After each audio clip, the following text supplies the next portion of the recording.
Si Das ay isang veteranong sundalo na pagkatapos gumugol ng ilang dekada sa pakikipaglaban sa digmaan ay ginantimpalaan ng hari ng sarili niyang teritoryo. Isang buwan na ang nakalipas mula nang halos pilitin siyang isakay sa isang karwahe at paalisin mula sa kabisera ng kaharian. At sa totoo lang, hindi siya masyadong masaya sa pag-alis na ito.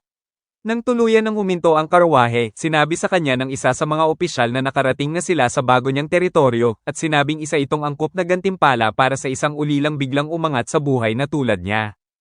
Iniabot sa kanya ng opisyal ang isang mapa na nagpapakita ng mga hangganan ng teritoryo kasama ang listahan ng mga supply na personal na ipinagkaloob ng hari. Ipinaliwanag niya na ang demohang ito ay tinatawag na Nesros at mula sa araw na ito, makikilala na si Das bilang Das Nesros. Blanco lamang ang naging reaksyon ni Das at tinitigan lang niya ito hanggang sa umalis ang opisyal. Dahil wala nang ibang magawa, napagpasyahan ni Das na maglakad-lakad sa bago niyang teritoryo. At habang naglalakad siya sa walang hanggang damuhan, naalala niya ang araw na ipinagkaloob sa kanya ng hari ang teritoryong ito bilang gantimpala sa kanyang mga nagawa noong panahon ng digmaan. Hindi niya talaga maintindihan kung ano ang ibig sabihin ng pagiging isang Panginoon, ngunit mula sa kaunting sinabi sa kanya, ang trabaho ng isang Panginoon ay manirahan sa kanyang teritoryo, protektahan ang kanyang mga nasasakupan, at mangolekta ng buwis para sa hari. Nagpatuloy siya sa paglalakad ng ilang oras, ngunit wala siyang nakasalubong kahit isang tao, at wala rin kahit isang puno na makita. Nagpasya siyang huminto at magpahinga muna. At habang umiinom siya ng tubig mula sa isang malapit na sapa, hindi niya napigil ang ngumiti dahil pagkatapos ng maraming taon ng pag-inom ng maputik na tubig sa larangan ng digmaan, ang pagkakaroon ng malinis na tubig ay pakiramdam na isang malaking luho. Pagsapit ng gabi, nakabuo ng desisyon si Das. Sinabi niya sa kanyang sarili na gagawin niya ang lahat ng kanyang makakaya para sa lugar na ito. Ngunit kung mukhang wala pa ring pag-asa ang mga bagay-bagay pagkaraan ng 2 araw, aalis siya bago pa siya mamatay rito. Kung aabot man sa ganoon, maghahanap na lang siya ng kalapit na nayon at gagawin ang kanyang sarili na maging kapaki-pakinabang sa kahit anong paraan na kaya niya upang maipagpatuloy niya ang pagbibigay-pugay sa huling hiling ng kanyang mga magulang. Matapos iyon, humiga siya sa lupa at natulog. Kinabukasan ng umaga, biglang nagising si Das nang may sumipa sa kanya. Tumingala siya nang may pagkalito at nakita ang isang batang babae na nakatitig sa kanya pababa. Bago pa man niya maproseso ang mga nangyayari, pilit na inalam ng babae kung sino siya at kung ano ang ginagawa niya roon. Kalmadong nagpakilala si Das at sinabi sa kanya na natutulog siya. Mukhang naguguluhan ng babae at tinanong kung isa ba siyang tanga, ngunit ipinaliwanag lamang ni Das na inutusan siyang manirahan dito at sa ngayon, ang pangunahin niyang layunin ay manatiling buhay dahil ayaw niyang mamatay. Lalo pang nainis ang babae, kumbinsidong nagbibiro lang siya. Ngunit tiniyak sa kanya ni Das na seryoso siya. Sinabi niya sa kanya na gusto niyang tuparin ang huling hiling ng kanyang mga magulang na maging kapaki-pakinabang sa iba at protektahan ng mga tao sa abot ng kanyang makakaya. Pagkatapos niyang magsalita, ang sungay na tumutubo mula sa noo ng babae ay biglang naglabas ng mapusyaw na asul na liwanag. Nakatitig siya sa kanya nang may pagkalito at tinanong kung bakit hindi siya nagsisinungaling, ngunit sumagot lamang si Das na wala siyang dahilan para magsinungaling, na naging dahilan upang muling umiwanag ng asul ang sungay. Agad siyang nagtanong kung siya ba ay kaaway o kakampi, ngunit nag-alangan si Das dahil kakikilala lang nila. Dahil naiinip na, pilit siyang humingi ng sagot at biglang napagtanto ni Das na ito ang kanyang teritoryo. Kung ganoon, isa siguro siya sa kanyang mga nasasakupan at wala siyang dahilan para hindi siya kampihan. Agad niyang idineklara na siya ay kanyang kakampi at nangako na kahit anong kaaway pa ang dumating, poprotektahan niya ito. Pagkabanggit ng mga palitang iyon, mas lumiwanag pa ng husto ang sungay na nagpilit kay Das na takpan ang kanyang mga mata habang nagtataka kung ano ang nangyari. Nang hindi siya binibigyan ng anumang paliwanag, hinawakan siya ng babae at hinayla pabalik sa kanyang nayon upang makilala niya ang pinuno. Pagdating nila, napansin ni Das ang lahat ng taga-nayon na kaina-hinalang nakatitig sa kanya. Ngunit ang tanging naiisip niya lang ay kung paano siya nagulat na hindi niya nakita ang nayong ito kahapon sa kabila ng pag-iikot niya sa lugar maghapon. Nang makilala nila ang pinuno, agad nitong tinanong ang babae kung naging pula ba ang kanyang sungay sa anumang pagkakataon. At ang babae, na ang pangalan ay Alna, ay umiling at sinabing nanatili itong asul sa buong oras na iyon. Ipinaliwanag pa niya na nang tanungin niya kung kakampi ba niya si Das, ang asul na liwanag ay mas lumiwanag pa pagkatapos nitong sumagot ng oo. Dahil na curious, tinanong ng pinuno si Das kung kakampi ka ni Alna, magiging kakampi rin ba kita? Nang hindi man lang humihinto para pag-isipan ito, sinabi ni Das na, syempre naman. Sinabi niya na lahat ng nandito ay kanyang nasasakupan. At total, ipinadala siya ng hari rito para protektahan sila. Sa sandaling mabanggit niya ang hari, agad na inilabas ni Alna ang kanyang pana at itinutok ito sa kanya. Ngunit bago pa siya makagawa ng iba pang bagay, itinaas ng pinuno ang kanyang kamay at sinabihan siyang huwag magpadalos-dalos. Nagpakilala ang pinuno bilang mole at hiniling kay Das na magsimula sa simula at ipaliwanag ng eksakto kung paano siya napunta roon dahil sa hari, at sumang-ayon si Das at sinimulang pag-usapan ng kanyang nakaraan. Ang pinakaunang mga alaala niya ay ang pamumuhay kasama ang kanyang mga magulang. Palaging sinasabi sa kanya ng kanyang ina na gumawa ng trabaho na mapapakinabangan ng ibang tao, habang palaging sinasabi sa kanya ng kanyang ama na maging isang lalaki na nagpoprotekta sa mga mahihina. Ang mga iyon ang naging huli nilang mga salita sa kanya bago sila parehong pumanaw noong may epidemya noong siya ay 10 taong gulang. Matapos mawala ng mga magulang, inipon ni Das ang iba pang mga bata na naging ulila rin. Kumita sila ng pera sa pamamagitan ng paglilinis ng bayan at pangungulekta ng mga pabuya sa pangangaso ng mga mahihinang halimaw. At sa kabila ng lahat ng iyon, palaging sinubukan ni Das na mamuhay ng ayon sa kagustuhan ng kanyang mga magulang. Nang siya ay mag-15 taong gulang, sumiklab ang digmaan at nagboluntaryo siyang lumaban upang maprotektahan niya ang mga taong mahalaga sa kanya. Sa paglipas ng mga taon, natuklasan niya na mayroon siyang natural na talento sa pakikidigma. At pagkatapos makipaglaban sa loob ng 20 mahabang taon, tuluyan na ring natapos ang digmaan. Bilang gantimpala sa lahat ng kanyang mga nakamit, ipinagkaloob sa kanya ng hari ang teritoryong ito. Matapos marinig ang kanyang kwento, naniwala si Mole na seryoso si Das nang sinabi niyang gusto niyang protektahan ang kanyang mga nasasakupan. Ngunit tinanong niya ito ng isa pang katanungan. Kung hindi sila ang kanyang mga nasasakupan, pipiliin pa rin ba niyang maging kakampi nila? Agad na sumagot ng oo si Das. Ngunit pagkatapos niya lang itong sabihin sa kanya na pagtanto ang isang mahalagang bagay. Sa simula pa lang ay hindi niya sila nasasakupan at sa katunayan ay mga kaaway sila ng kaharian. Sa wakas ay maayos na ipinakilala ni Mole ang kanyang sarili bilang pinuno ng tribong Anukin. Sa loob ng maraming henerasyon, ang kanyang mga tao ay nakipaglaban sa kaharian para sa pagmamayari ng mga demuhang ito. Ngunit 50 taon na ang nakalipas, nakaranas sila ng matinding pagkatalo at napilitang tumakas. Napaisip si Das kung paano nila nagawang patuloy na manirahan dito matapos matalo sa digmaan. Kaya ipinakita ni Mole ang sagot. Sa pamamagitan ng pag-iipon ng mana sa loob ng mga sungay sa kanilang mga ulo, ang mga Anukin ay nakakagamit ng iba't ibang malalakas na mahika. Gamit ang mahikang iyon, itinatago nila ang buo nilang nayon mula sa labas ng mundo, hindi lamang ang mismong nayon, kundi pati na rin ang bawat bakas ng kanilang presensya. Medyo nag-aalangan si Das kung dapat ba talagang sabihin sa kanya ni Mole ang lahat ng ito dahil sa teknikal na aspeto ay nagsisilbi siya sa kaharian. Ngunit panyanatag siya ni Mole na wala siyang dapat ipag-alala.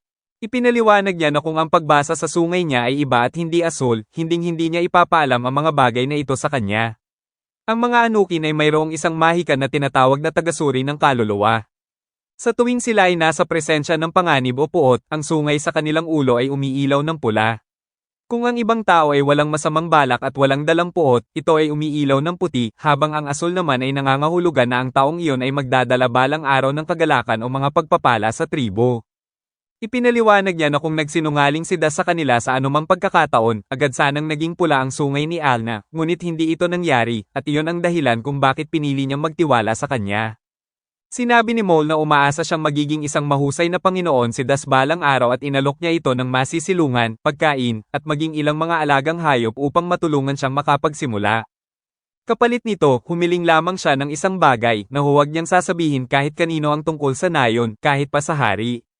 Walang atubiling sumang-ayon si Das dahil wala siyang dahilan upang gumawa ng gulo para sa kanila.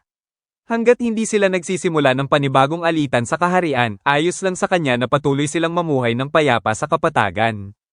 Pagkatapos ay casual na inihayag ni Mole na itatalaga niya si Alna upang tulungan si Das sa kanyang trabaho at alagaan siya, kaya naman napasigaw ng malakas si Alna. Tinulungan ng mga taga-nayon si Das na magtayo ng tent at ipinaliwanag ni Alna na lahat sa nayon ay nakatira sa mga tent dahil mabilis nilang may impake ang lahat kapag nakatagpo sila ng panganib na hindi madaling maiwasan sa pamamagitan lamang ng pagtatago. Sinabi niya kay Das na ang natitirang bahagi ng kanyang mga supply ay ihahatid maya-maya at tuturuan niya itong mag-alaga ng mga hayop pagkatapos. Bago siya umalis, inabutan niya ito ng isang maliit na supot ng mata ni Dust at ipinaliwanag na kapag isinaboy ito sa paligid, naamoy at nasusundan ito ng mga kalapit na mabangis na hayop. Kung mangangaso siya sa mga hayop na iyon, madadala niya ang kanilang mga karne at balat pabalik sa nayon at may pagpapalit ang mga ito para sa mas marami pang supply.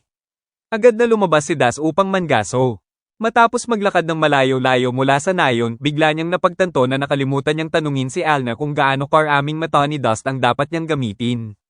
Dahil wala siyang ideya, ibinuhos na lang niya ang buong bag at naghintay. Hindi nagtagal at isang kawan ng mga itim na gansa ang sumugod papunta sa kanya. Sa halip na mataranta, mukhang nasabik si Dust. Ang kanyang instincts mula sa mga taon sa larangan ng digmaan ay agad na nang ibabaw habang iwinawas-iwas niya ang kanyang palakol ng may napakalakas na puwersa.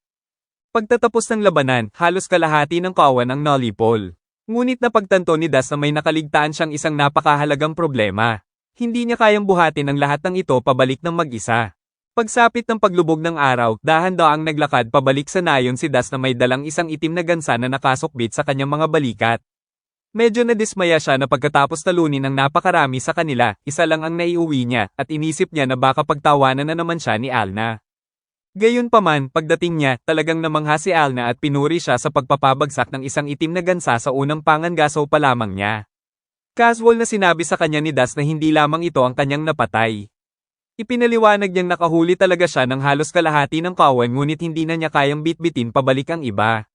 Nang marinig ito ni Alna, agad siyang tumakbo upang tawagin ang ilan sa mga taga-nayon para makatulong silang kunin ang mga natitira pang itim na gansa. Matapos marinig ang nangyari, lumapit si Mole upang batiin si Das. Tinawag niya itong malakas at talagang tunay na lalaki na nag-iwan kay Das na nalilito kung ano ang ibig niyang sabihin sa pagiging tunay na lalaki. At nang hilingin niya itong magpaliwanag, sinabi sa kanya ni Mole na ang halaga ng isang lalaki ay nagmumula sa pagiging masipag at maaasahan.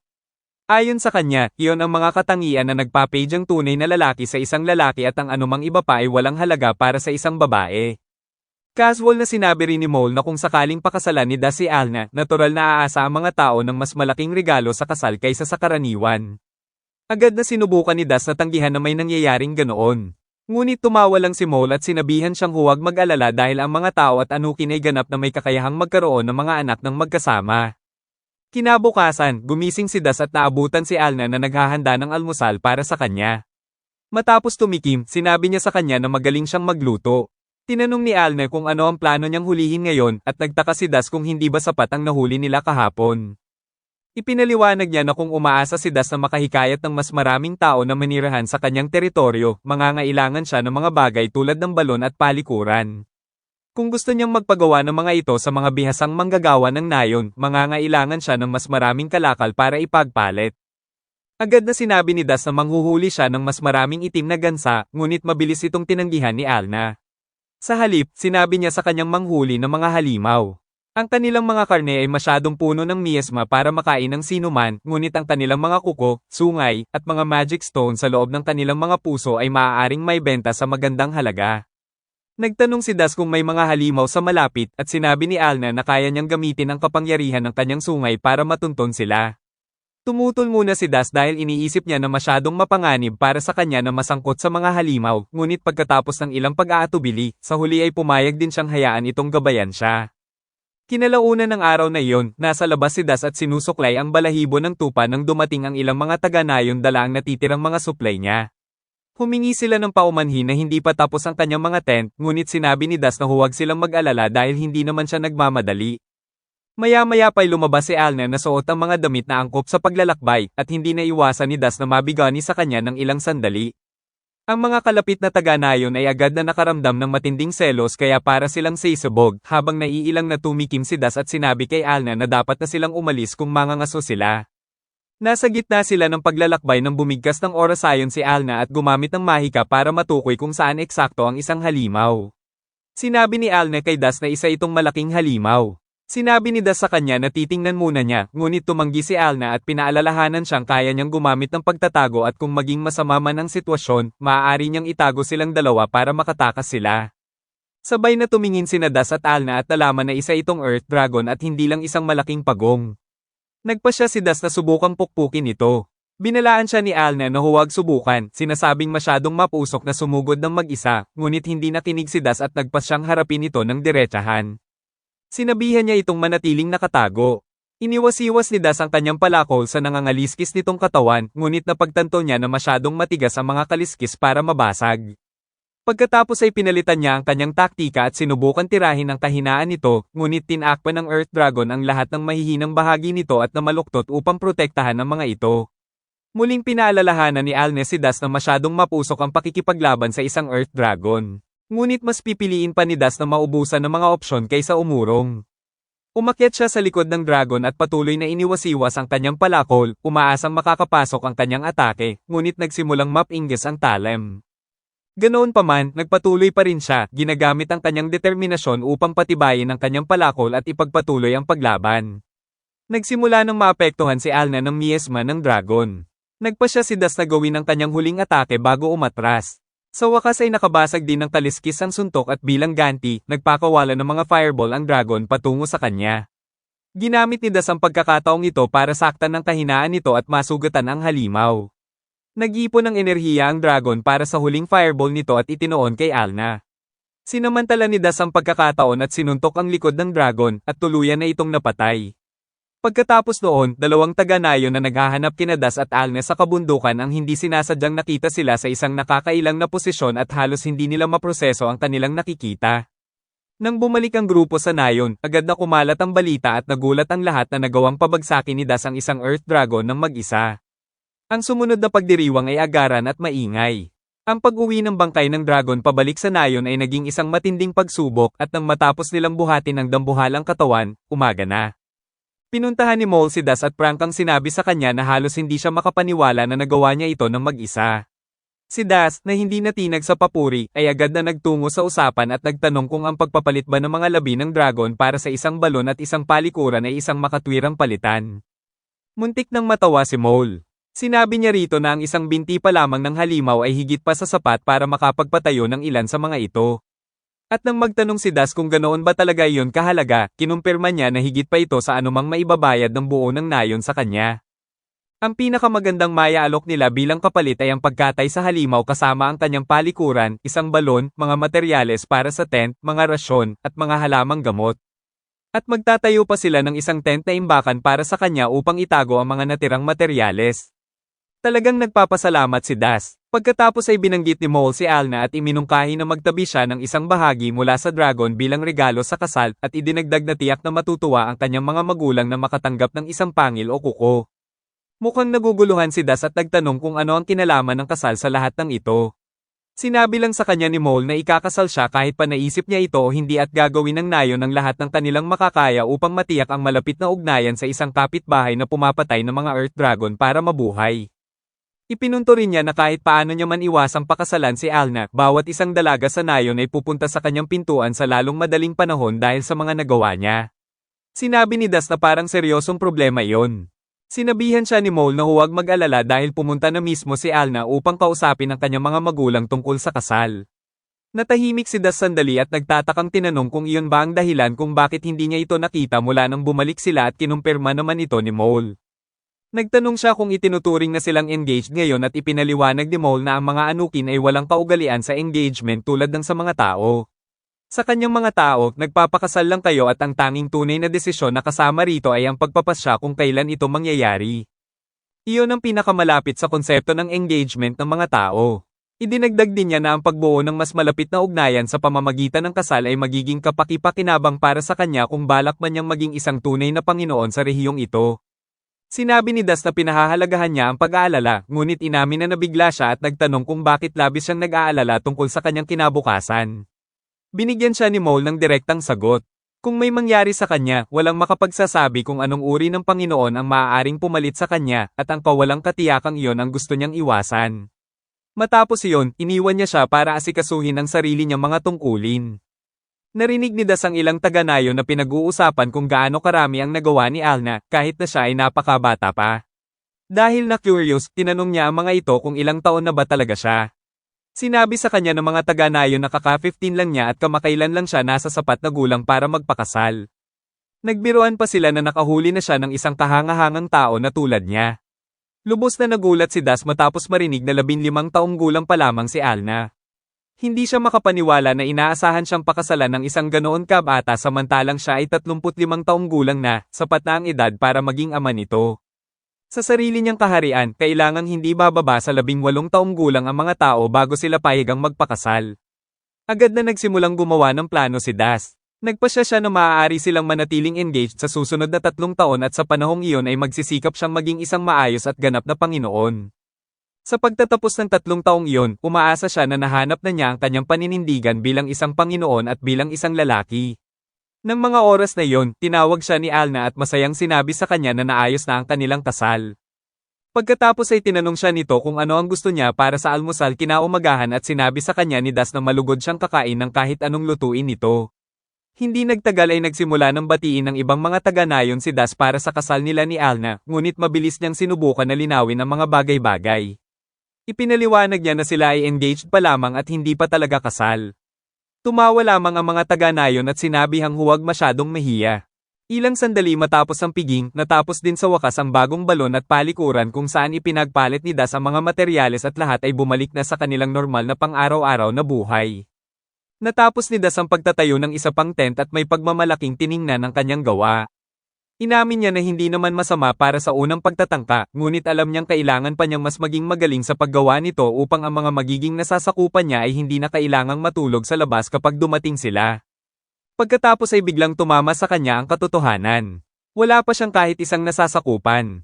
Dahil doon, napaisip siya kung ano ang kailangan niyang gawin para makumbinsi ang mga tao na pumunta at manirahan sa ilalim ng kanyang pamumuno. Bago pa siya makapag-isip pa ng matagal, tinawag ni Alna si Das at sinabing may naramdaman siyang halimaw na nagmumula sa hilaga. Ipinaliwanag niya na naglagay siya ng oras ayon sa pagtukoy ng buhay sa buong damuhan na nagpapahintulot sa kanya na maramdaman kung may mga tao o halimaw na papasok sa lugar. Nagtanong si Das kung ilang halimaw ang naroon at sinabi ni Alna sa kanya na isa lang. Hindi ito ganoon kalaki, ngunit papunta ito ng diretsyo sa kanila. Walang balak si Das na hayaang sirain nito ang balon at palikuran na pinaghirapan niyang itayo, kaya nagpasya siyang hantihin ito bago pa ito makalapit. Agad namang sinabi ni Alna na sasama siya. Ipinaliwanag niyang kahit maliit pa ang halimaw, dapat pa rin silang magsama kaysa harapin ito mag-isa. Pagkatapos ay nagtanong si Das tungkol sa mga bear. Sila ay natutulog ng mag-isa, at kung walang tao doon paggising nila, magiging malungkot sila at magsisimulang umiyak. Ang mga bear na napamahal na sa mga tao ay nakakaranas ng matinding pagkabalisa sa tuwing sila ay iniiwang mag-isa. Upang malutas ang problema, kinausap ni Alna ang mga taga-nayon na naghahatid ng mga supply kay Das na manatili muna at bantayan ang mga bear habang wala sila. Hindi nagtagal, natagpuan ni Das at Alna ang ogre na natukoy ni Alna kanina at nagtago sa likod ng malaking bato habang pinagmamasdan ito. Nagpasya si Das na hindi nila pwedeng hayaang mas makalapit pa ito sa kanilang bahay. Kaya sabay silang dalawa na sumugod. Binaril ni Alna ng pana ang ogre, ngunit mabilis nitong tinabig ang pana bago pa ito tumama. Kasabay nito, sumugod din si Das dala ang kanyang palakol, ngunit nakakagulat ang bilis ng ogre at madaling naiwasan ang kanyang atake. Muling sumugod si Das dito, ngunit pinanatili ng ogre ang distansya at hindi siya hinayaang makalapit ng husto upang makatama ng maayos. Sinabi ni Alna kay Das na papabagalin niya ito at sinabihan siyang patuloy na umatake. Nagpaputok pa siya ng isa pang pana at tinamaan ng ogre sa binti at napabagal nito ang paggalaw nito. Sinamantala ni Das ang pagkakataon at tumalon ng mataas at iniwas-iwas ang kanyang palakol at tuluyang nahati ang ogre. Pagkatapos ng labanan, ngumiti si Alna at sinabi kay Das na magandang ideya ang pakikipaglaban ng magkasama dahil sila ay mag-asawa na ngayon. Mabilis namang sinubukan ni Das na ipaliwanag na hindi pa sila kasal at engaged pa lamang sila. Ngunit bago pa siya makatapos, umatras si Alna at nagreklamo na ang baho ng dugo ng ogre. Sinabihan niya itong maglinis muna bago bumalik dahil hindi niya ito papapasukin sa loob ng tent habang ganoon ang amoy niya. Wala nang magagawa kaya tahimik na lang na sinunod ni Das ang sinabi sa kanya. Pagsapit ng gabi, hindi pa rin makapaniwala si Das kung gaano kahirap tanggalin ang masangsang na amoy ng dugo ng ogre. Kasunod nito, tinawag siya ni Alna na may dalang nakakatuwang balita. Sinabi niya sa kanya na buntis sila at agad namang sumigaw sa tuwa si Das. Nagmamadali siyang lumapit kay Frances, masayang hinaplos ito at sinabing hindi siya makapaniwala na buntis na ito agad. Nang makita ito, nakaramdam ng selos si Frances at nagsimulang gumawa ng ingay para kunin ang atensyon ni Das. Kaya naman, tumawa si Das at hinaplos din siya. Ipinaliwanag ni Alna na ang balita ay hindi ganap na maganda. Sinabi niya kay Das na ang mga bear ay napakatalinong mga hayop. Ganap nilang nauunawaan ang wika ng mga tao at kusa nilang hinahayaan ang kanilang mga sarili na maging alaga dahil mas ligtas ang pamumuhay kasama ang mga tao. Gayunpaman, ang katalinuhan ding iyon ay nagpapahina sa kanila laban sa takot at emosyonal na stress, lalo na kapag sila ay buntis. Minsan, labis silang nadadaig sa kanilang takot kaya maaari pa itong makamete sa kanila. Upang manatili silang kalmado hanggang sa sila ay manganak, kailangang manatiling malapit ang pinakamalakas na tao sa paligid upang panatagin sila. Dahil doon, kakailanganing manatili ni na Frances at Francis sa loob ng tent kasama nila. Magiging masikip, makalat, at mabaho. Ngunit wala nang ibang magagawa. Nagtanong lamang si Das kung iyon na ba ang lahat. Sinabi niya na hindi siya nababahala ni kaunti dahil parte ng pamilya nila sina Frances at Francis. Kung ang pagpapapasok sa kanila sa loob ay mangangahulugang ipapanganak ng ligtas ang kanilang anak, wala lang para sa kanya ang pagtitiyaga sa kaunting kalat. Nang marinig ang mga palitang iyon, sinabi ni Alna kay Das na hindi lang siya tunay na lalaki kundi napakabait din, at nagsimula siyang maluha. Makalipas ang ilang sandali, ang sungay ni Alna ay biglang umilo ng berde. Nagtanong si Das kung may paparating ba at kinumpirma niya na may mga taong paparating mula sa silangan. Sinabi niyang pakiramdam niya ay mga tao ito. Nagpasya si Das na lumabas at salubungin sila. Ngunit bago umalis, sinabihan niya si Alna na itago ang sarili at ang mga bear gamit ang kanyang mahika ng pagtatago. Siniguro niya rito na magiging maayos ang lahat at saka mabilis na tumakbo patungo sa paparating na grupo. Habang papalapit si Das, inisip niya kung ang mga bagong dating ba ay kaibigan o kaaway. Kung sila ay nagpapakita ng puot at may dalang mga pana, maaari silang maging mapanganib. Kaya nagpasya siyang bawasan ng distansya bago pa man sila makapag-atake. Pagkatapos noon, nakilala siya ng isa sa mga lalaki. Siya si Klaus, isa sa mga lumang kasamahan ni Das sa digmaan. Malugod siyang binati ni Klaus at ngumiti si Das, sabay sabing masaya siyang makita ang dati niyang kaibigan na ligtas at malusog. Nagtanong si Das kung ano ang nagdala sa kanya roon, at ipinaliwanag ni Klaus na inutusan siyang magsilbi bilang scout at escort. Ang totoong taong gustong makipagkita kay Das ay ang ikatlong prinsesa ng kaharian. Pagkatapos ay hiniling ni Klaus kay Das na pangunahan sila patungo sa kanyang mansyon dahil pagod na ang lahat pagkatapos maglakbay ng higit sa kalahating buwan. Pagdating nila sa tent ni Das, formal na nagpakilala ang prinsesa bilang si Diane, ang ikatlong prinsesa ng kaharian. Nagulat si Das na ang isang napakahalagang tao ay naglakbay ng napakalayo upang makita lamang siya. Lumingalinga si Diane at nagtanong kung ginagawa pa lang ba ang kanyang mansyon dahil wala siyang nakikitang kahit anong mga lingkod. Sinabi sa kanya ni Das na wala siyang mansyon o sino mang mga lingkod. Ang pagmamayari niya ay ang tent lang na nakatayo sa harap nila. Inamin niyang baka hindi ito mukhang kahanga-hanga, ngunit pinaghirapan niya itong itayo. Naguguluhan si Diane at nagtanong kung ano ang nangyari sa bihasang manggagawa. Akala niya binigyan ng hari si Das ng malaking pabuya at sapat na pera para makapagsimula. Sinabi sa kanya ni Das na kailanman ay hindi siya binigyan ng hari kahit isang barya na gawa sa tanso. Halos hindi makapaniwala si Diane sa mga naririnig niya. Ipinaliwanag ni Das na inabandona siya roon nang walang kahit anong pagkain o tubig at tapat niyang naisip na mamamatay siya. Dahil gustong dumiretso sa punto, tinanong ni Das si Diane kung bakit pa siya naglakbay ng malayo para bisitahin siya. Ipinaliwanag niya na malapit nang magkaroon ng digmaan sa kaharian. Sa kabisera ng hari, parami ang mga taong humihiling ng isa pang labanan at naparito siya upang humingi ng tulong sa kanya bilang kabayaran. Inalok pa niya ito na pakasalan siya mismo. Walang alinlangan itong tinanggihan ni Das. Sinabi niyang walang paraan para iwanan niya si Frances habang buntis ito. Nagtanong si Diane kung ang pag-aalok ng mas malalaking gantimpala ay makakapagbago ba ng kanyang isip, ngunit mariing tumanggi muli si Das. Sinabi niya sa kanila na kung iyon lang ang ipinunta nila, malaya na silang makaalis. Ang isa sa mga bodyguard ni Diane ay nawala ng pasensya. Dahil nagalit na ang isang karaniwang tao ay patuloy na tinatanggihan at iniinsulto ang prinsesa, binunot niya ang kanyang espada at naghandang umatake. Bago pa siya makagawa ng hakbang, madaling dinurog ni Das ang espada. Kalmado niyang sinabihan ng mga ito na umalis muli, at sa pagkakataong ito wala na silang pagpipilian kundi sumunod. Habang naglalakad palayo, kitang-kita kay Diane ang pagkadismaya na tinanggihan ni Das ang kanyang alok. Sumumpa siya na balang araw ay pagsisisihan nito ang kanyang desisyon. Nang mapanood silang makaalis, lumabas si Das at tinanggal din sa wakas ni Alna ang orasayon sa pagtatago. Sinabi niya sa kanya na habang naroon ang mga bisita, ang kaluluwa ng isang tao ay naging dahilan upang maging asul ang kanyang sungay habang ang iba ay naging dahilan upang maging pula at puti ito. Nagtanong si Das kung gaano na siya katagal nanunood at inamin ni Alna na nabalisa si Frances dahil hindi siya makalapit sa kanya. Para pakalmayan ito, itinago ni Alna ang kanyang sarili kasama ang mga bear at patagong pinanood ang lahat mula sa malapit. Humingi ng tawad si Das kay Frances sa pag-iiwan sa kanya ng mag-isa at pinuri si Alna sa paghawak ng sitwasyon ng maayos.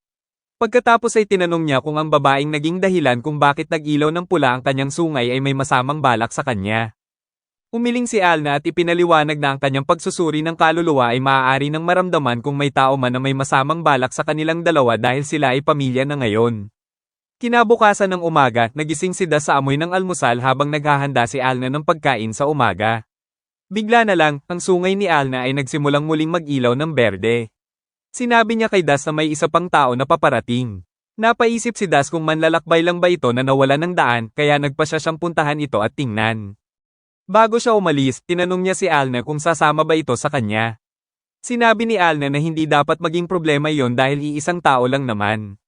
Balak niyang gamitin ang kanyang mahika sa pagtatago dahil ayaw niyang mabalisa muli sina Frances at Francis pagkatapos nilang mawalay sa kanila. Sumang-ayon si Das at lumabas na silang dalawa. Hindi nagtagal, namataan ni Das ang taong paparating at napagtanto niyang si Klaus ito. Tinawag niya ito at nakahinga ng maluwag si Klaus na nahanap siya ni Das dahil hinahanap niya ang bahay ni Das ngunit tuluyan siyang naligaw. Nagtanong si Das kung bakit hindi bumalik si Klaus sa kabisera at napansin din niya na hindi nasuot ni Klaus ang kanyang baluti. Inihayag ni Klaus na tinanggal na siya sa serbisyo militar. Kinuha nila pareho ang kanyang espada at ang kanyang baluti. Agad na nag-alala si Das na nawala ng pwesto si Klaus dahil sa nangyari kay Prinsesa Diane, ngunit mabilis siyang pinapanatag ni Klaus na hindi niya ito kasalanan. Ipinaliwanag niya na kung magkakaroon muli ng digmaan, ipapadala siya ng diretso sa mga frontline at wala siyang nais na lumaban sa isa pang walang kwentang digmaan. Dahil doon, sinadya niyang tiyakin na matatanggal siya sa hukbo. Pagkatapos ay tinanong ni Klaus si Das kung maaari ba siyang magtrabaho para sa kanya sa halip bilang kanyang personal na sundalo. Sinabi ni Alna na wala siyang pagtutol sa ideya. Nang marinig ang boses nito, lubos na nagulat si Klaus at nagtanong kung saan at bigla na lang lumitaw ang dalawang bear. Ngumiti si Das at sinabi sa kanya na mahabang kwento iyon. Sa halip na ipaliwanag ang lahat doon, sinabihan niya si Klaus na sumunod muna sa kanya pabalik. 10 araw na ang nakalipas mula nang pumunta si Klaus sa kaharian ni Das at tinulungan siya ni Das na magtayo ng isang bagong yurt para sa sarili niyang gamit. Binigyan din niya ito ng isang sibat at baluti na parehong gawa sa mga materyales ng dragon. Masaya si Klaus na binigyan siya ni Das ng mga regalong kahit ang maharlika ay hindi makukuha at pakiramdam niya ay dapat niyang panindigan ang tiwala nito. Sinabi ni Alna kina Das at Klaus na nagluto siya ng herb-roasted black ghee. Tinikman ito ni Klaus at sinabi kay Alna na magiging mabuti siyang asawa sa hinaharap, ngunit pinagpawisan si Das at naguluhan si Klaus kung bakit. Naglabas pa si Alna ng mas maraming roasted black ghee at sinabihan si Klaus na kumuha pa. Nagpasalamat sa kanya si Klaus at sinabihan si Das na sumabay sa kanya, ngunit sinabi ni Das kay Klaus na ang tawaging Panginoon ay hinding-hindi magiging komportable pakinggan para sa kanya. Ganoon pa man, sinabi ni Klaus na dapat niyang gawin iyon upang malinaw ang kanilang mga posisyon. Gumawa ng mga tunog ang mga bear at isinalin ito ni Alna para sa kanila. Sinabi ng mga bear kay Klaus na nag-aambag sila sa kawan sa pamamagitan ng pagbibigay ng balahibo at dapat na maging isang kapaki-pakinabang din siyang lalaki. Sinabi sa kanila ni Klaus na bilang kapitan ng puwersa ng nasasakupan, titiyakin niyang gagawin niya ang lahat ng kanyang makakaya upang matugunan ang mga inaasahan ni Francis. Sa kasalukuyan si Klaus ang bumubuo sa buong sandatahang lakas ng nasasakupan, ngunit naisip ni Das na ang sigasig ay nakakabawi para sa iba. Ang sungay ni Alna ay umilo ng maningning na kulay berde, at sinabi niya kay Das na may 12 taong patungo sa kanila mula sa silangan, ngunit ang isa sa kanila ay tila nasa bingit na ng kamatayan. Nagpa siya si Das na pumunta at tingnan ito bago pa maging huli ang lahat. Nagtanong si Klaus kung dapat ba siyang sumama kay Das, ngunit tumanggi si Das at sinabi sa kanya na dapat niyang protektahan ang bahay. Kung may anumang kainahinala sa kanila, papauwiin niya pabalik sina Alna at ang mga bear. At sa puntong iyon, gusto niyang protektahan ni Klaus ang lahat doon. Tiniyak ni Klaus kay Das na maasahan niya siya. At ginamit ni Alna ang mahika ng pagtatago kay Das at sa mga bear. Sa kasalukuyan sa lungsod, ang 5 prinsipe at prinsesa ay nahaharap sa alitan tungkol sa paghahalili. At si Prinsesa Diane mula noong isang araw ay may mas kaunting lakas militar kaysa sa mga paksayo ng kanyang mga kapatid. Kaya sigurado si Klaus na sinusubukan niyang ligawan si Das. Ang katotohanan na hindi nakuha kailanman ni Das ang kanyang pabuya ay siguradong dahil sa ikalawang prinsipe na sinasabing mukhang pera.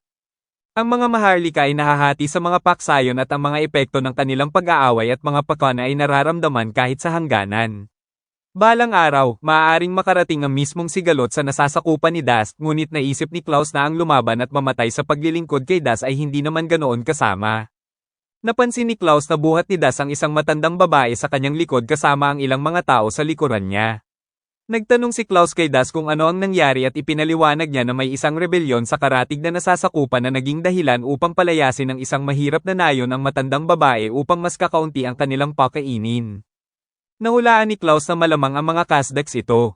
Dumaan siya rito papunta sa nasasakupan ni Das at sila ay nasa malalang kalagayan. Bilib si Das sa mga babae dahil ang matandang babae na kanilang pinuno ay nagawang gamitin ang kanyang husay sa panghuhula upang makahanap ng paraan na makaligtas sa buong sitwasyon na siyang dahilan kung paano sila napunta doon. Masaya si Klaus na nagkaroon siya ng 12 bagong nasasakupan ng sabay-sabay. Nagpasya si Das na simulan ng pagtatayo ng mga tent para sa mga refugee, ngunit sinabihan ni Klaus si Das na ituring ang mga refugee ayon sa nararapat na nakikita niya dahil hindi sila masyadong makakapag-ambag. Gayunpaman, tuluyan itong hindi pinansin ni Das. At sinabi ni Das kay Klaus na yun ay isa pang dahilan kung paano sila kahanga-hanga. Sabi ni Al na, ang mga ginang ay higit 70 na at si Maya ay 90 na, kaya umaasa siya na maituturo nila sa kanya ang sikreto sa mahabang buhay. Sinabi ni Al na kay Klaus na sumasang-ayon siya sa kanya dahil siya ang Panginoon at sumang-ayon ng mga bear na dapat nilang sundin ang kanyang mga desisyon dahil siya ang pinakamalakas sa kawan kung sa bagay. Napagtanto ni Klaus na hindi niya mababago ang isip ni Das dahil ganoon na siya simula pa nung nasa hukbo pa si Das at patuloy pa ang digmaan. Sinabihan ng kapitan ng hukbo ang lahat na umurong dahil hindi sila mananalo sa laban. Ngunit tinanong siya ni Klaus kung tatakbo ba talaga sila nang hindi lumalaban habang may malaking puwersa ng kalaban mismo sa kanilang pintuan at sino ang magpoprotekta sa mga mamamayang nasa evacuation shelter pa rin. Sinabihan ng kapitan si Klaus na manahimik at inutusan ang natitirang bahagi ng pangkat na umatras. Sinigawan sila ni Klaus na tinatawag nila ang kanilang sarili na mga sundalo ng kaharian subalit inaabandona naman nila ang mga mamamayan. Narinig ni Klaus ang tunog ng isang taong papalapit at inisip kung doon na ba siya mamamatay. Ngunit si Das lang iyon nabuhat ang isang maliit na batang lalaki na narinig niyang umiiyak kanina at kinuha niya mula sa shelter. Inabot ni Das ang maliit na bata sa mga mamamayan at nangakong poprotektahan niya ito. Nagsimulang sumugod ng diretso ang mga kalaban kina Das at Klaus at sinabihan ni Das si Klaus na hindi siya dapat mamatay sa kanya. Hindi na malino na matandaan ni Klaus kung ano ang nangyari pagkatapos noon, ngunit inisip lang niya ang pagpapalayo sa mga kalaban mula sa shelter at kung paano siya tutulong kay Das na labanan ang mga kalaban. Nakakasiguro siya na iyon ang pinakamagandang diskarte niya sa labanang iyon. Nakakasiguro siya ngayon na hindi nagbago si Das, hindi kahit ngayon bilang isang Panginoon ng nasasakupan. Tinawag ni Klaus ang sarili niyang hangal dahil sa pag-iisip na magiging dakila at marangal siya sa pagkamatay. Kailangan niyang mabuhay at ibigay kay Das ang kanyang suporta habang taimtim siyang nagsisikap na maging isang dakilang Panginoon. Nagpasalamat si Maya kay Das sa pagtatayo ng isang lugar na tagpuan at sinabi nila sa kanya na gagamitin din nila ang espasyo upang magtrabaho. Sinabi nila na kapag dumami ang balahibo ng bear ay magsusulid sila ng sinulid at gagawa ng tela at naisip ni Das na magiging kapaki-pakinabang ito ngunit nagbago ang ekspresyon ng mukha niya. Isa sa mga refugee ang nagtanong sa kanya kung bakit naging seryoso ang kanyang mukha at sinabi niya sa kanila na dahil sa mas maraming tao doon, iniisip niyang ideklara ang lugar na iyon na isang nayon ngunit wala siyang maisip na magandang pangalan. Iminungkahi ng isa sa mga refugee na Ipangalon itong Daces Village ngunit tumanggi siya dahil hindi niya pwedeng Ipangalon ang nayon sa kanyang sarili. Iminungkahi ni Klaus na Ipangalon itong Dragon Slayer Village ngunit tinanggihan ito ni Alna at sa halip ay iminungkahi niya na Ipangalon itong Ilok Village. Ipinaliwanag niya na ang Ilok ay nangangahulog ang unang nayon sa sinaunang wika. Walang tumutol sa ideya at pumayag si Das na Ipangalon ang nayon na Ilok Village. Sinabi ni Al na kay Das na ngayong may nayon na sila ay kailangan nila ng mas maraming nasasakupan. Sinubukan ni Das na alalahanin kung ano ang iminungkahi ni Maya at biglang sumulpot si Maya mismo sa likod niya. Kitang-kita ang pagkatakot ni Das dahil wala naman siyang sinabing kahit ano ng malakas. Sinabi ni Maya sa kanya na patungkol sa pinag-uusapan nila kanina, kung gusto niya ng mas maraming nasasakupan, pwede niyang ibenta ang mga materyales na iyon ng dragon at bumili ng mga alipin. Gayunpaman, sinabi ni Das sa kanya na ayaw niya sa pang-aalipin at nakakita siya ng mga inaliping sundalo sa larangan ng digmaan ng maraming beses at lahat sila ay tinatrito ng napakasama. Nilalayo niyang ipagbawal ang pagmamayari at pagbebenta ng mga alipin sa kanyang nasasakupan. Napabuntong hininga ng maluwag si Maya at sinabi sa kanya na hindi rin niya gusto ang pang-aalipin, ngunit naguluhan si Das at tinanong ito kung bakit niya sinabi sa kanyang kumuha ng mga alipin. Pagkatapos ay ipinaliwanag niya na gusto niyang malaman kung ano talaga ang nararamdaman niya tungkol sa pang-aalipin at kung pabor siya rito, ilalayo niya siya roon. Hiniling ni Maya kay Das na patawarin siya, ngunit maraming mga kalunos-lunos na kwento mula sa kanilang lupain. Nagtanong si Das kung ang Kasdex ba ang tinutukoy niya at sumagot siya ng oo. Ang Panginoon at ang kanyang panganay na anak na lalaki ay nasisiyahang manghuli ng mga alipin at ang kanyang pangalawang anak na lalaki, ang siyang nakipag-away sa kanila, ay sinasabing may maraming babaeng alipin na naglilingkod sa kanya. Sinabi ni Das sa kanya na ang kanyang nasasakupan at Ilok Village ay hindi tatahak sa landas na iyon at hindi niya ito hahayaan. Isang naglalakbay na mga ngalakal ang panapanahong pumupunta sa nayo ng Onin at nagpasabi si Alnes sa kanya na dumaan din sa kanilang nasasakupan. Inisip ni Klaus kung ano ang hitsura niya at nagulat si Das nang makitang isa siyang palaka. Tumalo ng palaka pababa mula sa karwahe at sinabi sa kanila na ang pangalan niya ay Paigando at dapat silang gumawa ng magandang negosyo ng magkasama. Sinabi ni Alnes sa kanila na siya ay miyembro ng lahi ng Frogkin. Nagtanong si Pagan sa kanila kung pwede ba siyang tumingin sa mga materyales ng Earth Dragon. Ibinaba ito ni Das sa lupa at napasigaw sa gulat si Pagan dahil inaasahan niyang magpapakita si Das ng mas maliit na bagay. Nagtanong si Pagan kay Das kung talagang pinatay niya ng mag-isa ang dragon at naisip ni Das na gustong malaman ni Pagan kung nagsisinungaling sa kanya ang kanyang katransaksyon.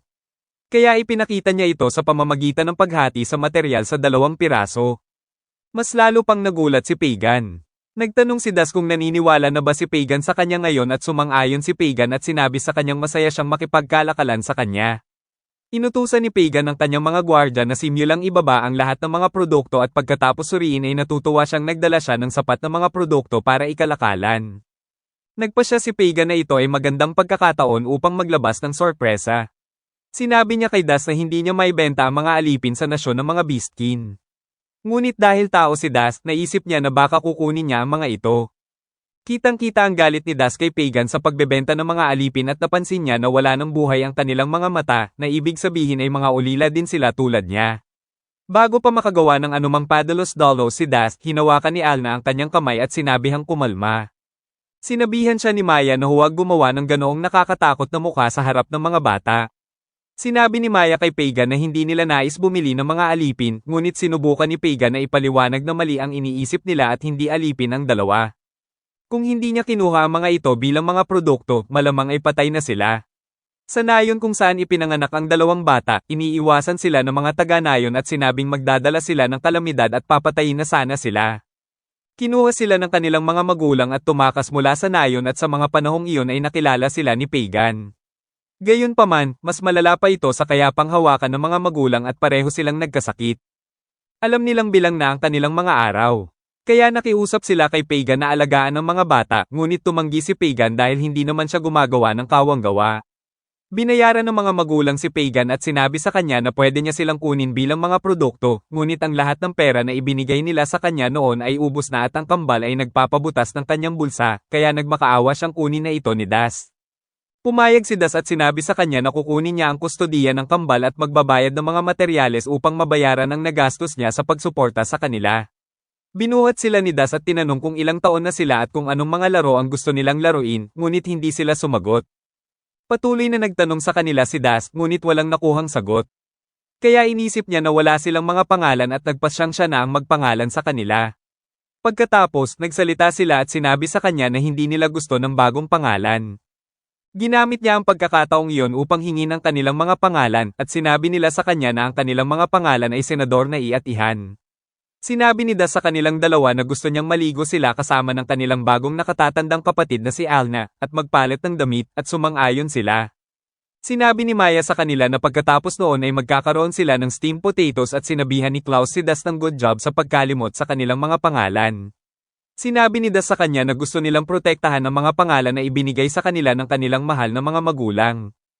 Nagulat si Klaus kung gaano kagaling si Das sa mga bata at sinabi sa kanya ni Das na bago ang digmaan ay para siyang naging tatay-tatayan ng ibang mga ulila at umaasa siya na nasa maayos na kalagayan ang lahat.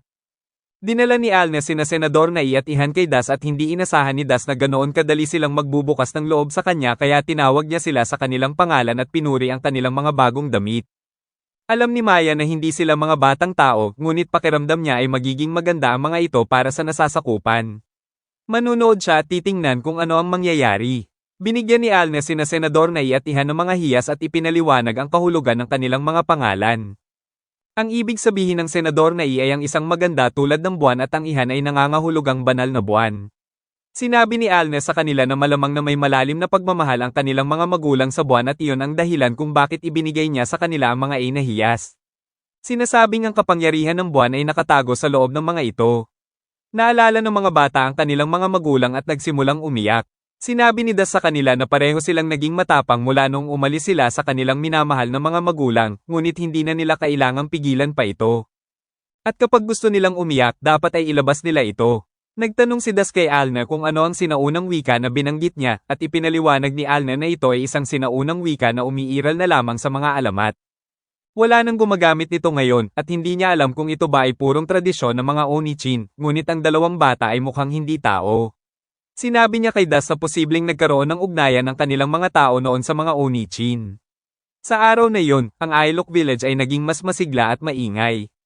At 10 araw ang lumipas, nag-aaway sina Senador Nai at Ihan dahil kinain ni Senador Nai ang patatas ni Ihan. Humingi ng tawad si Ihan, ngunit sinabi ni Senador Nai sa kanya na itinatabi niya iyon para mamaya. Sinubukan ni Das na ibigay kay Senador Nai ang kanyang patatas, ngunit ayaw ito ni Senador Nai. Umiilaw ng berde ang sungay ni Alna, at sinabi niya kay Das na may isang nag-iisang tao na nakasakay sa kabayo mula sa silangan. Nagdesisyon si Das na puntahan at tingnan ito, at sinabihan siya ni na Senador Nai at Ihan na umuwi agad. Tiniyak sa kanila ni Das na uuwi siya agad. Nakita ni Das ang tao at sinabi ni Alna sa kanya na lumabas na puti ang taong iyon sa kanyang sungay, na ibig sabihin ay wala itong masamang intensyon sa kanila. Bumaba ang tao sa kabayo at nagpakilala bilang Camalots. Naglilingkod siya kay Elden Kaz, ang bagong pinuno ng teritoryo ng Kazdex. Sinabi niya kay Das na gusto siyang makipagpulong ni Elden at papunta na ito. Habang nag-uusap sila, tinanong ni Camalots kung maaari ba siyang tanggapin sa kanyang mansyon, ngunit tumanggi si Das at sinabing kikitain niya ito doon mismo. Umalis si Camalots para ipaalam kay Elden ang impormasyon, at naisip ni Das na dahil may bagong pinuno na, ibig sabihin ay naging matagumpay ang rebelyon ni Alna. Hindi hahayaan ni Das na makalapit sa nayo ng Ailok ang sinumang napapaligiran ng mga aliping babae. Nakita ni Das na papalapit na ang bagong pinuno ng teritoryo ng Kazdex at naalala niya ang sinabi ni Maya na balita raw na may maraming aliping babae si Elden na nag-aasikaso sa kanya. Talagang ikinagagalit ni Das ang buong ideya ng pang-aalipin. Kaya naman mahigpit niyang hinawakan ang kanyang palakol dahil sa galit at sinabing hindi niya hahayaang makalapit man lang sa nayo ng Ailok ang isang lalaking nag-iingat ng mga alipin. Sinabi ni Alna kay Das na umiilaw ng asol na kulay si Elden. Hindi ito kasing tindi ng kay Das, ngunit medyo malakas pa rin ito, at walang sino man sa mga kasama niya ang nagkulay pula. Bumaba si Elden sa karwahe, tumakbo palapit kay Das at humingi ng tawad sa paglapit sa kanya. Ngunit sinabi niya kay Das na kailangan niyang makilala ng personal ang lalaking hinahangaan niya, at saka siya nagpakilala. Bata pa lang si Elden ay mayroon na siyang lubos na paggalang sa bayaning tagapagligtas ng kaharian, at inisip niya na dapat ay maging maayos ang pakikitungo niya rito. Nangako siyang wala siyang gagawing masama at umaasa siyang hindi nagalit si Das. Sinabi ni Das sa kanya na hindi siya nagalit at humingi siya ng tawad kay Camelot sa kanyang magaspang na pakikitungo kanina. Sinabi ni Elden kay Das na walang dahilan para mag-alala sa kawalang galang at malaya siyang huwag nang maging formal sa kanila. Tinanong ni Elden si Das kung sino ang babaeng nakatayo sa tabi niya at parehong nagulat sina Das at Alna na napansin niya ito. Sinabi ni Elden kay Das na magaling siyang magtago, ngunit matalas ang kanyang mga tainga at ilong kaya alam niyang nandyan siya. Sinabi niya na may mabuti at mabait na amoy si Alna, tulad ni Das. Ngunit mas nagulat si Das sa katotohanang hindi tumatalab sa kanya ang pagtatago.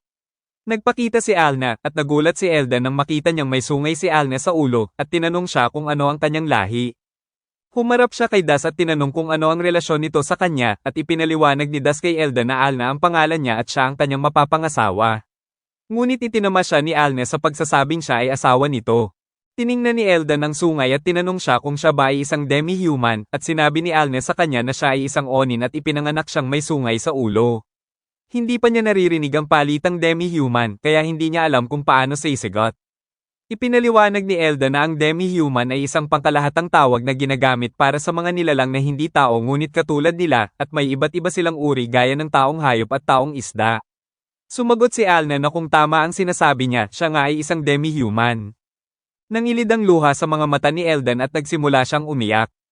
Tinanong ni Elden si Das kung nagkaanak na ba sila ni Alna, ngunit sinabihan siya ni Das na tumigil sa pag-iyak at wala pa silang anak ni Alna. Gayunpaman, sinabi ni Alna na plano niyang magkaroon ng 10 anak kay Das at nagulat si Das na sasabihin niya ang ganoong bagay. Ipinaliwanag ni Alna na wala pa silang sariling anak ngunit nagpapalaki si Das ng dalawang ulila na mukhang mga demi-human. Nagulat si Elden nang marinig na may asawang demi-human at mga anak na demi-human si Das at mas lalo siyang umiyak kaysa kanina. Nagsimulang magbago ang itsura ng mukha ni Elden at ang kanyang mga tainga at ilong ay lumaki at naging katulad ng sa elepante. Sumigaw siya na sa wakas ay nakahanap na siya ng isang kasama at iyon ay walang iba kundi si Das habang binubuhat niya ito gamit ang kanyang trunk. Nagulat si Das at tinanong si Elden kung siya rin ba ay isang demi-human. Ngunit bumagsak si Elden sa lupa dahil sa sakit habang matinding pinagpapawisan at tinanong siya ni Das kung ayos lang siya. Sa loob ng karwahe, nakahiga si Elden habang tinatanong ni Das si Camalots kung ano ang nangyayari sa kanya. Sinabi ni Elden kay Camalots na ayos lang sa kanya na sabihin kay Das ang totoo. Ipinaliwanag ni Camalots kay Das na si Elden ay isang kalahating demi-human na ipinanganak mula sa isang demi-human at isang tao, at kaya niyang mag-anyong kahit anong gusto niya ngunit ang paglipat sa bawat anyo ay sobrang nakakapagod. Bihira ang mga kalahating demi-human at ang pagiging ganito ay isang bentahe para kay Elden. Gayunpaman, ang hindi pagkakaroon ng isang permanenteng anyo ay nagdadala ng ilang paghihirap para kay Elden, at iyan ang dahilan kung bakit hindi niya kakayanin kung wala ang tapat na pag-aalaga ng kanyang mga asawa. Umupo si Elden at sinabi kay Das na labis siyang natuwa nang marinig niyang kasal ito sa isang demi-human, kaya sa sobrang pananabik ay kusa siyang nagbago ng anyo nang hindi sinasadya. Sinabi ni Das sa kanya na huwag na itong alalahanin at nagtanong siya tungkol sa rebelyong nangyari kanina. Sinabi ni Elden sa kanya na ginawa niya yon para protektahan ng mga taong mahalaga sa kanya. Nagsimula ang lahat ng ipinanganak si Elden. Ang dating pinuno na nagngangalang Encars ay mayroon ng asawa at anak ngunit ang ugali ng kanyang panganay na anak ay kasing sama rin ng sa kanya. Inilayo ni Encars ang kanyang panganay na anak na masyadong katulad niya. Samantalang tuwang-tuwa siya sa kanyang matalino at gwapong anak na ipinanganak ng isang aliping lahing elepante. Idineklara ng pinuno na siya ang kanyang totoong anak at binigyan ng bata ng posisyon at kapangyarihan, at ang anak na iyon ay si Elden. Hanggang sa mag-5 taong gulang si Elden, akala niya ay isa siyang ordinaryong tao. Ngunit isang hindi inaasahang pangyayari ang nagbunyag sa totoong pagkatao niya, at nalaman niyang ang tunay niyang ina ay ikinulong bilang isang alipin. Kaya simula noon, lihim na kinilala ng mas mabuti ni Elden ang kanyang ina, at nagtrabaho siya ng patago para protektahan ang mga demi-human habang inililihim ito kay Encars na mas gugustuhing ikadina ang mga ito. Gusto ni Elden na gumawa ng isang mundo kung saan ang lahat ay maaaring mamuhay ng masaya. Ang mga asawa ni Encars ay pawang mga alipin, ngunit iniligtas sila ni Elden, at dahil na-inspire sila sa kanyang mga prinsipyo, nagdesisyon silang maging kanyang mga tagapag-alaga. Tinanong ni Alna si Camalots tungkol sa mga usap-usapan na ang pangalawang anak ng pinuno ay inaasikaso ng grupo ng mga aliping babae. At ipinaliwanag ni Camalots na isa lamang itong chismis na sinadya nilang ipakalat. Ngunit sa totoo lang, mahal na mahal ni Elden at ng kanyang mga asawa ang isa't isa ng buong puso. Gayunpaman, hindi naging madali ang pananatili ng panlilinlang at nagalit ng husto si Encars nang malaman niya ang tunay na layunin ni Elden. Kaya idineklara niyang papatayin niya ang bawat isang demi-human sa teritoryo, kabilang sina Elden at ang ina nito. Ngunit nagtayo si Elden ng isang hukbo para protektahan ang mga demi-human. At pagkatapos ng isang matinding labanan, natalo niya ang puwersa ni Encars. Naiintindihan na ngayon ni Das kung ano ang ibig sabihin ni Elden sa pagprotekta sa mga taong mahalaga sa kanya. At humingi ng tawad si Elden dahil nakalimutan niya ang kanyang sarili sa sobrang pananabik kanina. Ngunit nang marinig niya na ang bayani ay may pamilyang demi-human, inisip niya na si Das ay siguradong isang taong may kaparehong pangarap at damdamin. Tinanong siya ni Das kung ang bayaning tinutukoy niya ay siya mismo. At sumagot si Elden ng oo, at siya ang bayaning tagapagligtas ng kaharian na nagtungo sa Kasdex. Tinutupad niya ang huling habilin ng kanyang mga magulang at inililigtas ang mga mahihina. Pinapatay ang libu-libong kalaban at ginagamit ang kanyang mga kamao para hikayatin ang mga malulupit na maharlika na magbago. Sinabi ni Camalots kay Das na ang kanyang kwento ng kabayanihan ay itinanghal bilang isang dula sa kabisera para palakasin ang moral at mag-recruit ng mga voluntaryong sundalo. Tila baga, itinigil ang mga pampublikong pagtatanghal sa sandaling nakialam ang mga maharlika, ngunit ang kwento ay nagpasalin-salin sa bibig ng mga tao, at ngayon ay alam na ng lahat ang kanyang kwento. Ito ang unang pagkakataon na narinig ito ni Das, ngunit sigurado siya na ang malaking bahagi ng kwento ay pawang gawa-gawa lamang. Hindi pinaniniwalaan ni Elden ang bawat detalye ng kanyang narinig, ngunit naririnig niyang pinag-uusapan ito ng mga umuwing sundalo at patuloy na lumalaki ang kanyang reputasyon.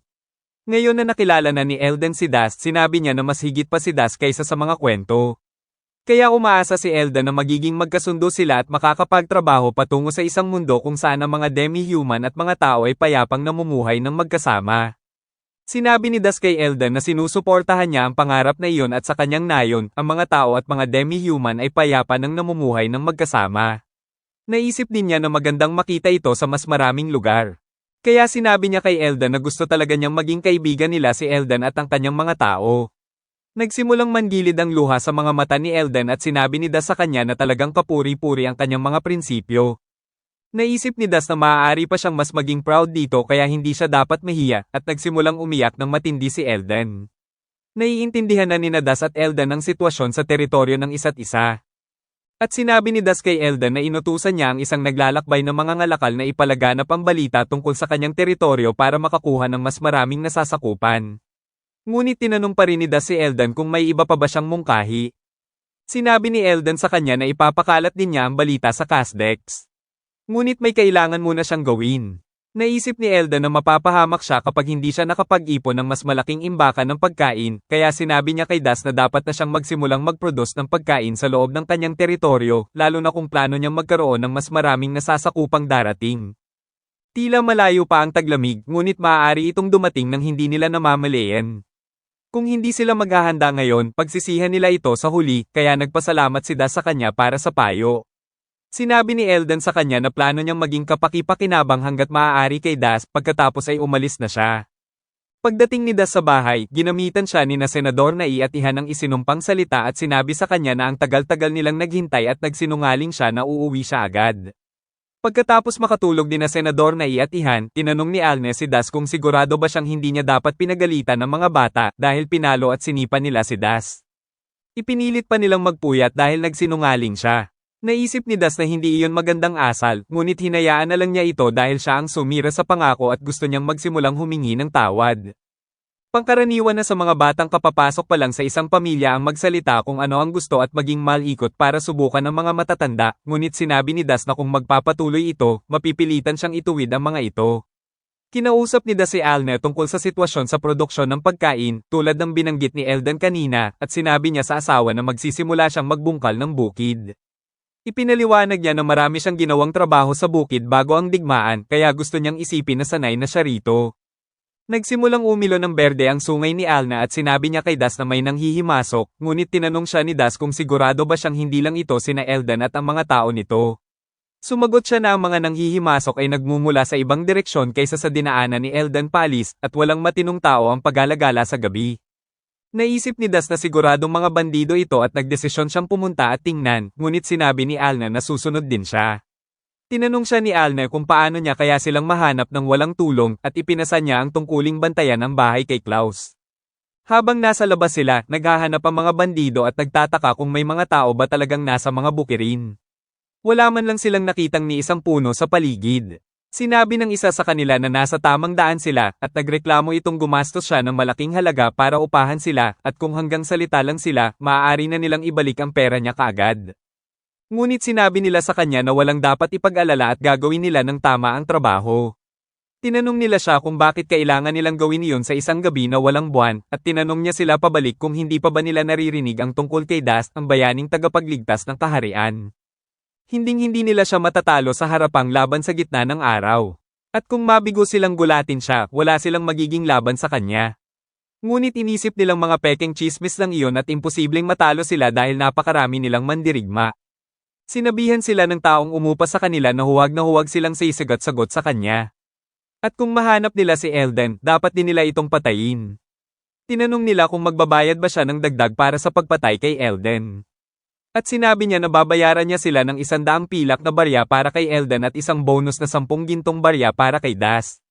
Sinabihan ng leader ng grupo ng mga bandido ang kanyang mga tauhan na maghanda dahil ito ang kanilang unang malaking trabaho matapos ang mahabang panahon. Bago pa sila matapos, isang palaso ang pumunta sa direksyon nila at tumusok sa isa sa mga tauhan ng bandido. Mas marami pang palaso ang dumating sa kanila, kaya inutusan ng leader ang kanyang mga tauhan na itapon ang mga sulo at tumira papunta sa pulang ilaw sa unahan. Lumipad palayo ang pulang ilaw at nagtaka ang leader kung ano iyon. Mas marami pang palaso ang ipinutok sa kanila at naisip ng leader na masyadong asintado ang mga palaso para sa ganoong kakaunting tira at nagtaka siya kung paano nalalaman ng tao kung nasaan sila. Sinabihan sila ng leader na patuloy na iputok ang kanilang mga palaso at maaari silang manalo kung lalabas ang mga kalaban. Dumaing sa sakit si Alna at narinig siya ng leader ng grupo ng mga bandido, kaya inutusan niya ang mga ito na palibutan ang lugar. Sumugod silang lahat, ngunit mabilis na sumabak si Das at pinabagsak sa lupa ang dalawang lalaki gamit ang kanyang palakol.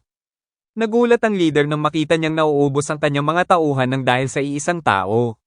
Nakakita siya ng berdeng ilaw at nagtaka kung isa ba itong demi-human at sumigaw siya na lumabas ito. Tinambangan siya ni Das at binali ang kanyang espada tapos ay agad siyang sinipa palayo. Naisip ng leader na kahit pabayaran sila ng 100 gintong barya ay hindi sapat yun para labanan nila si Das. Tumakbo palayo ang taong umupa sa kanila at nagsimulang sumakit ang kanyang sugat. Noong nasa lungsod pa si Das, nagalit sa kanya si Das bilang isang karaniwang mamamayan at tinapakan ang kanyang bayag, kaya nangako siyang maghihiganti kay Das.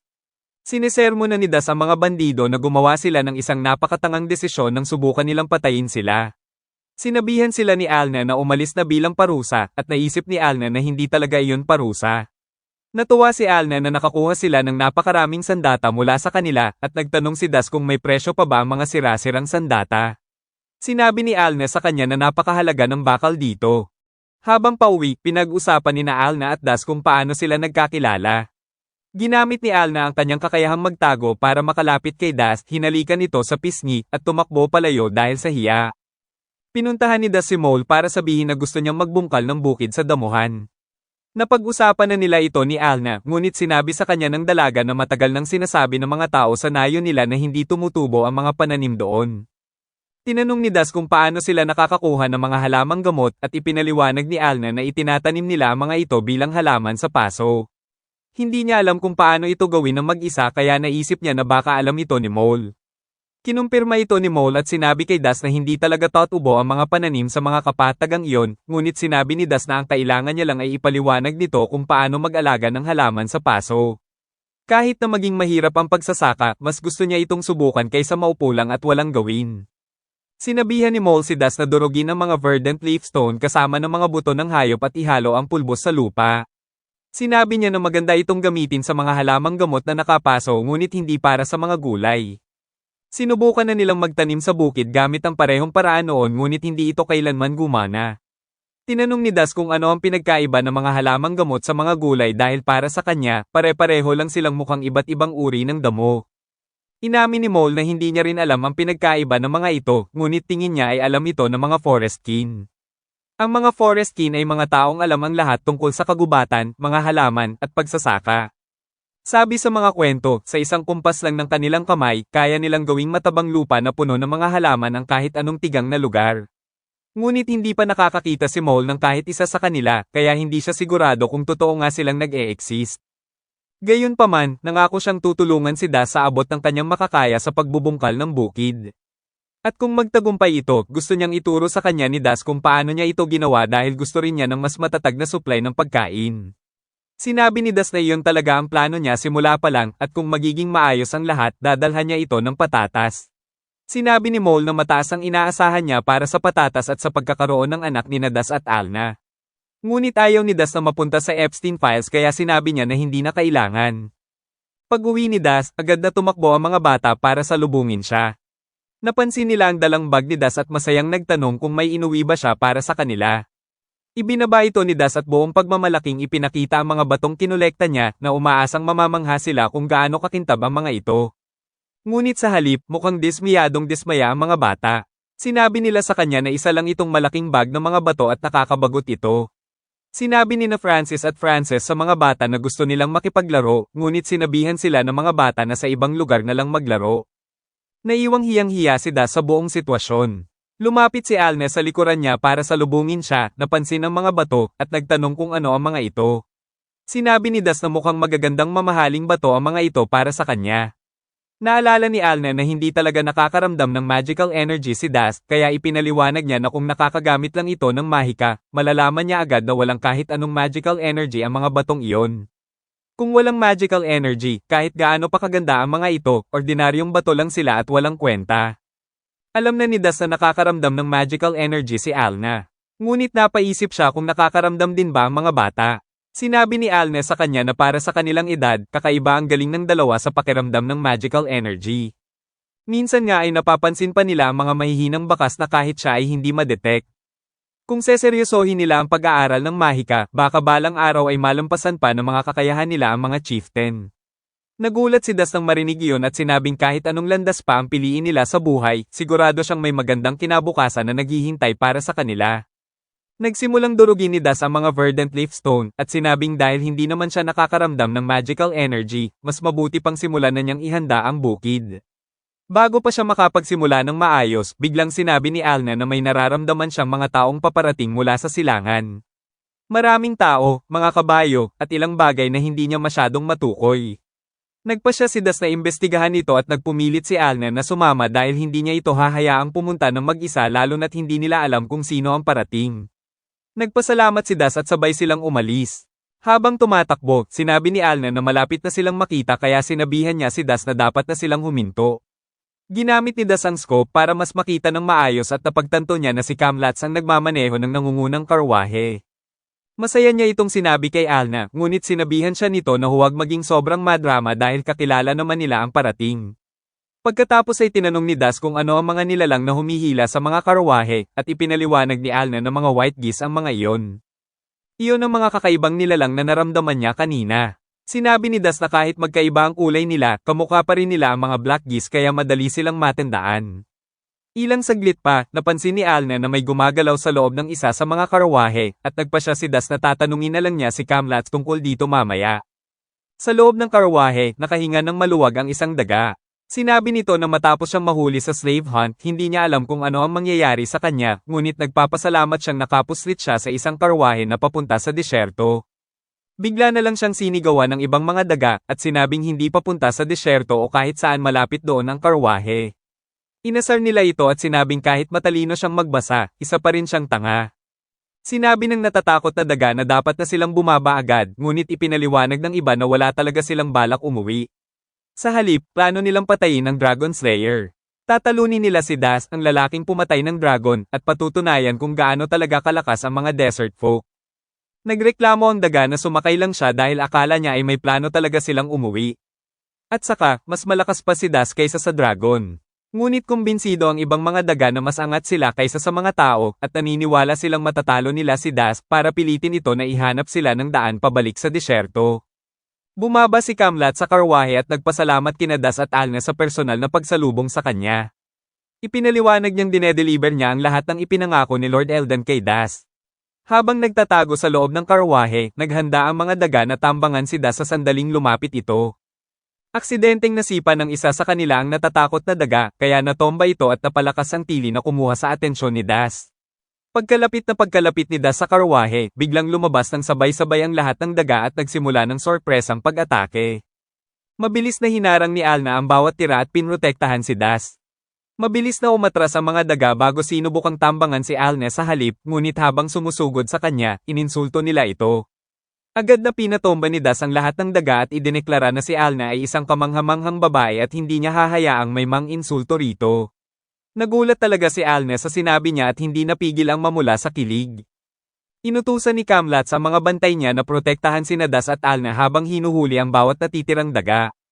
Nang matipon na nila ang lahat, paulit-ulit na humingi ng tawad si Kamlat at sinabing hindi niya alam kung paano siya babawi sa nangyari. Sinabihan siya ni Das na hindi na kailangan, ngunit nagpumilit si Kamlats dahil mga tauhan niya ang mga daga at makakasira ito sa reputasyon niya kung wala siyang gagawin.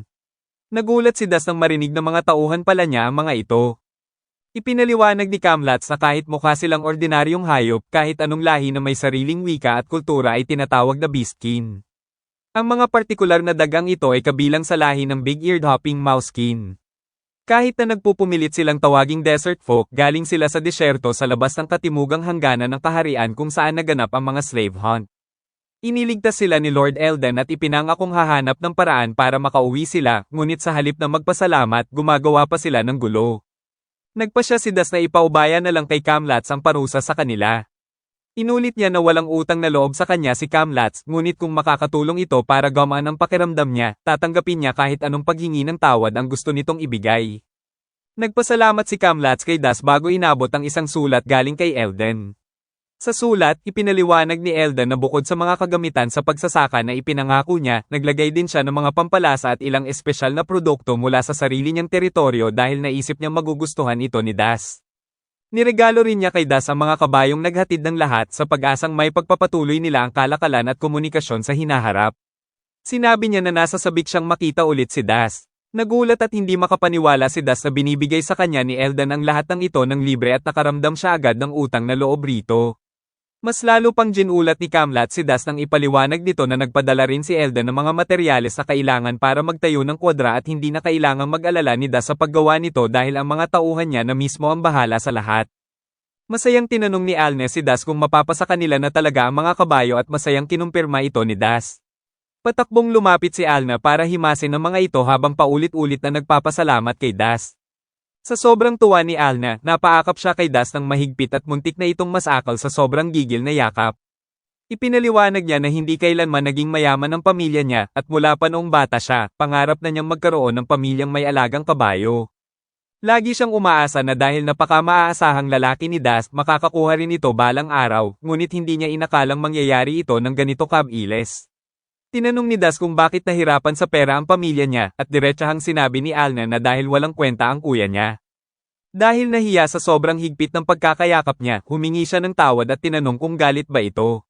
Sinabi ni Das sa kanya na kung ibang tao ang gumawa noon, baka nagalit siya, ngunit dahil si Alna iyon, ayos lang sa kanya.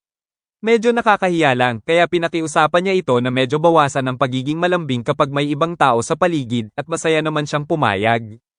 Namangha si Klaus sa mga white geese. Sabi niya, nakakamangha ang mga ito dahil kaya nilang bangkailan ang lupa nang hindi man lang napuputol ang damo. Muntik na siyang mawala ng kontrol sa araro, ngunit mabilis siyang pinaalalahanan ni Maya na hawakan ng mahigpit ang mga hawakan. Matapos silang mag-araro, sumang-ayon ang lahat na hayaang magpahinga ang lupa ng mga 3 araw bago magtanim ng anumang buto.